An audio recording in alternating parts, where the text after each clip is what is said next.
விசுவாசத்தினாலே நீதிமான் பிழைப்பான். நான் விசுவாசிக்க நான் பரிசுத்தமாக்கப்பட்டிருக்கிறேன் இயேசுவின் ரத்தத்தினாலே. விசுவாசித்து அறிக்கை பண்ணணும்.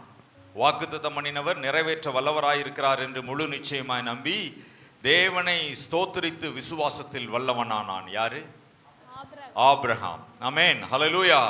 அப்ப எழுதப்பட்ட வாக்குத்தத்தங்களை விசுவாசிக்கணும். பாருங்க, விசுவாசனாலதான் நாம் சுதந்தரித்துக் கொள்ளும். நீங்கள் பரிசுத்தமாக்கப்பட்டீர்கள், கழுவப்பட்டீர்கள், நீதிமான்கள் ஆக்கப்பட்டீர்கள். ஹல்லேலூயா.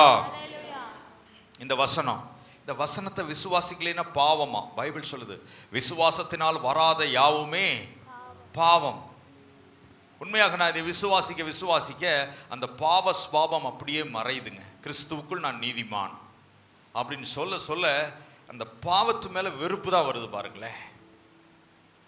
ஆனால் இயேசு ஏற்கனவே இந்த புதிய ஏற்பாட்டின் காலத்தில் நம்மை பரிசுத்தமாக்கி இருக்கிறார். நம்ம என்ன செய்யணும்னா, ஆண்டவரே உம்முடைய ரத்தத்தால் என்னை கழுவி இருக்கிறீங்க, ஆண்டவரே ரத்தத்தால் என்னை பரிசுத்தமாக்கி இருக்கிறீங்கன்னு நினைவு கூர்ந்து ஸ்தோத்திரம் பண்ணீங்கன்னா நீங்கள் பரிசுத்தத்தின் மேல் பரிசுத்தம் அடைகிறீர்கள். கரங்களை உயர்த்துவோம். அல்லேலூயா.